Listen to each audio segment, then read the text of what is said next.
Sejumlah drama politik terjadi selama 2023. Bumbu drama politik tahun ini tak lepas dari cawe-cawe Presiden Jokowi. Lantas, seperti apa prediksi panasnya politik di 2024 nanti? Kita diskusi.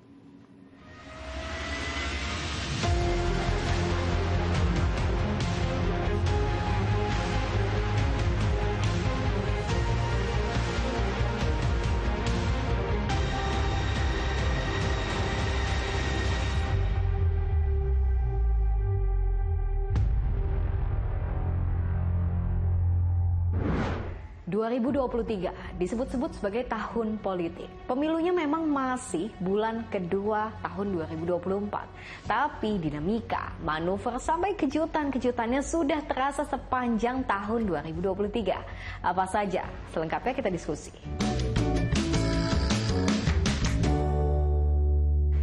2023 akan segera tutup buku. Dalam hal dunia perpolitikan, tahun ini bisa dikatakan banyak sekali catatan sampai kejutan yang terjadi. Kalau mungkin di tahun 2024 akan lebih banyak eksekusinya. Tapi di tahun ini ada banyak langkah sampai manuver yang kok melenceng dari prediksi. Banyak dramanya. Terlalu banyak drakornya. Terlalu banyak sinetronnya.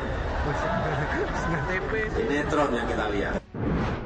Pertanyaannya, kenapa ya tahun 2023 politiknya bisa sedrama ini? 2023 ini memang sangat dinamika politiknya sangat tinggi karena pertama ini pemilu tanpa incumbent setelah 2014, jadi setelah 10 tahun. Kita baru sekali ini pemilu tanpa ada incumbent-nya, tanpa ada petahana, tidak ada pejabat presiden yang maju lagi gitu kan. Jadi seperti free for all gitu, semua orang atau semua calon punya peluang gitu kan, dan ini tentu akan dimanfaatkan sebaik-baiknya. Lalu kedua, ya tadi soal cawe-cawe politik. Nah kemarin pas Pak SBY tidak tidak cawe-cawe istilahnya. Nah sekarang Pak Jokowi secara verbal bahkan terbuka bilang bahwa dia cawe-cawe terhadap Pilpres kali ini. Ya, bumbu drama politiknya tentu gak lepas dari cawe-cawe Presiden Jokowi. Kebersamaan Presiden Jokowi dengan sejumlah tokoh kerap dipersepsikan sebagai endorse dukungan. Masih ingat dengan momen Presiden Jokowi, Ganjar Pranowo dan Prabowo Subianto di Kebumen, Jawa Tengah. Dimaknai, dukungan Presiden Jokowi memasangkan Prabowo Ganjar atau Ganjar Prabowo. Ada juga momen kebersamaan Jokowi, Erick Thohir dan Prabowo yang terlihat berulang kali. Mulai dari makan siang di istana, laga Timnas Indonesia versus Argentina dan kunjungan ke PT Pindad Bandung. Jadi kemana arah dukungan Presiden Jokowi? Pertanyaan ini terus jadi teka-teki sampai deklarasi putra sulung Presiden Jokowi. Sebelum ke sana, kita flashback. Anies Baswedan adalah calon presiden pertama yang resmi diusung Koalisi Perubahan. Diusung oleh Partai Nasdem sejak akhir tahun 2022 dan kekuatan bertambah dengan bergabungnya Partai Demokrat serta PKS. April 2023, PDIP mengusung Ganjar Pranowo sebagai calon presiden. Gubernur Jawa Tengah ini dinilai memiliki elektabilitas tinggi dan digadang-gadang sebagai penerus Presiden Jokowi. Yang juga nggak kalah santer di bursa Pilpres adalah nama Prabowo Subianto. Dalam Koalisi Kebangkitan Indonesia Raya, nama Prabowo diusung oleh Partai Gerindra dan PKB. Di Agustus, kekuatannya bertambah dengan dukungan Partai Golkar dan PAN. Koalisi berubah nama menjadi Koalisi Indonesia Maju. 3 capres siap berlaga, tapi yang gak kalah menarik adalah penentuan cawapresnya. Prosesnya penuh dengan kejutan atau full of surprise. Akhir Agustus, Partai Demokrat secara mengejutkan menuding Anies Baswedan berkhianat karena batal menjadikan AHY sebagai calon wakil presidennya. Dalam hitungan hari, perkawinan politik yang mengubah kontestasi pun diumumkan. Ketua Umum PKB Muhaimin Iskandar atau Caimin dipinang sebagai cawapres Anies Baswedan. PKB dipinang, Demokrat pun memilih hengkang. Di pertengahan Oktober, giliran cawapres Ganjar yang diumumkan. Ada sejumlah nama yang sebelumnya masuk bursa, ada Sandiaga Uno hingga Ridwan Kamil. Tapi pilihan jatuh pada Mahfud MD yang jadi sorotan. Gak nampak hadiran Presiden Jokowi dalam deklarasi Ganjar Mahfud, berbeda dengan deklarasi Ganjar sebelumnya. Prabowo secara otomatis menjadi calon presiden yang tersisa yang belum menentukan siapa pendampingnya. Namun yang pasti di tengah penantian keputusan ada satu proses di Mahkamah Konstitusi yang tengah berjalan. Pro dan kontranya otomatis sulit dipisahkan, apalagi dengan tudingan bahwa putusan MK hanya dibuat untuk kepentingan satu pihak. Singkat cerita, Gibran yang sebelumnya terpentok batas usia minimal sukses melenggang mendampingi Prabowo Subianto karena putusan yang diketok oleh sang paman. 22 Oktober, Prabowo resmi mengumumkan Gibran Raka Buming Raka sebagai calon wakil presidennya. 3 pasang calon presiden dan calon wakil presiden pun resmi mendaftar ke Komisi Pemilihan Umum. Sementara itu, di tubuh partai sendiri, pergolakan juga terjadi di Partai Golkar. Ada tuntutan untuk melengsarkan Erlangga Hartarto dari jabatannya sebagai Ketua Umum. Bahkan ini juga disambut oleh Menteri Investasi Bahlil Lahadalia dan juga Menko Marves Luhut Binsar Panjaitan yang mengaku siap menggantikan. Gak cuma di Partai Golkar, ada juga di Partai Demokrasi Indonesia Perjuangan atau PDIP.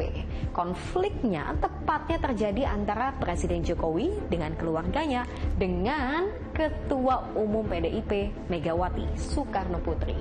Dan sampai saat ini pun gak pernah benar-benar jelas gimana hubungan antara Presiden Jokowi dengan PDIP. Lalu apa bacaan pengamat? Sangat mungkin hubungan Pak Jokowi dan Bu Megawati maupun PDIP itu akan semakin merenggang gitu kan. Entah siapapun pemenangnya, apalagi kan putra Pak Jokowi sekarang ada di PSI, juga ada di 02 gitu kan, sehingga baik itu secara pilpres maupun pileg sudah berhadapan-hadapan dengan PDIP gitu. Saya berharap tidak kemudian menjadi meruncing dan akhirnya jadi konflik yang sangat besar, tapi ya cukup jadi bumbu sinetron sajalah gitu.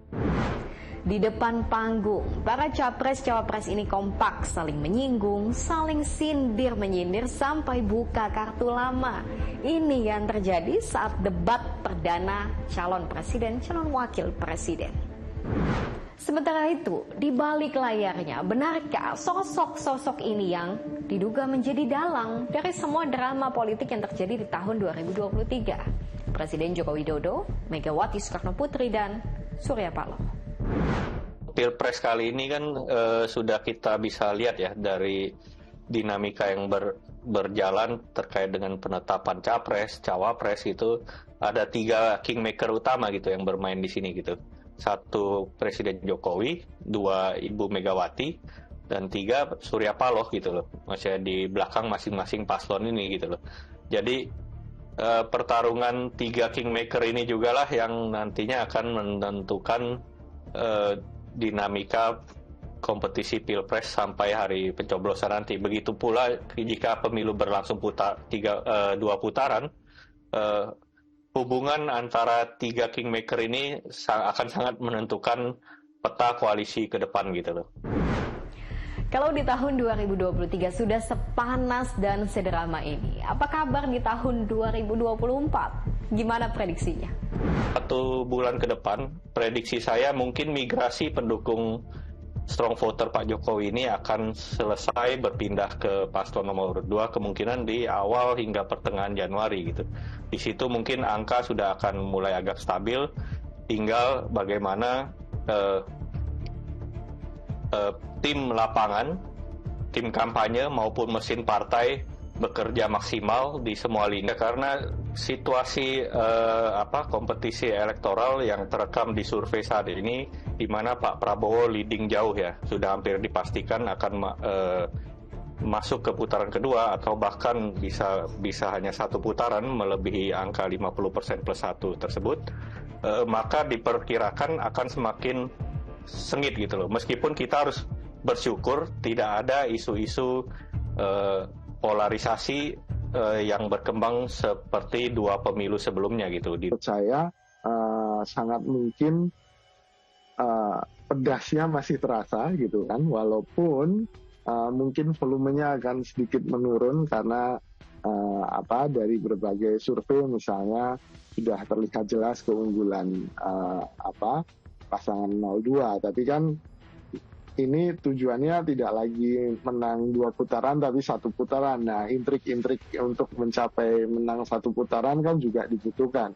Strategi-strategi dan taktik ini yang mungkin akan menambah banyak rasa lagi di awal tahun, politik awal tahun 2024.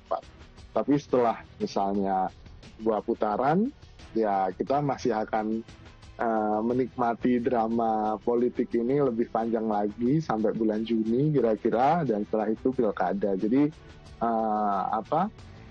politik Indonesia dijamin tidak menjemukan kok di 2024. Yang pasti, drama dari episode-episode politik ini masih akan berlanjut. Roda politiknya masih akan terus berputar, apalagi kalau pilpresnya 2 putaran, otomatis akan lebih panjang lagi. Yang pasti dalam dunia politik nggak ada yang abadi. Hari ini lawan, besok kawan, dan sebaliknya. Yang abadi cuma kepentingan. Lanjut diskusi di kolom komentar.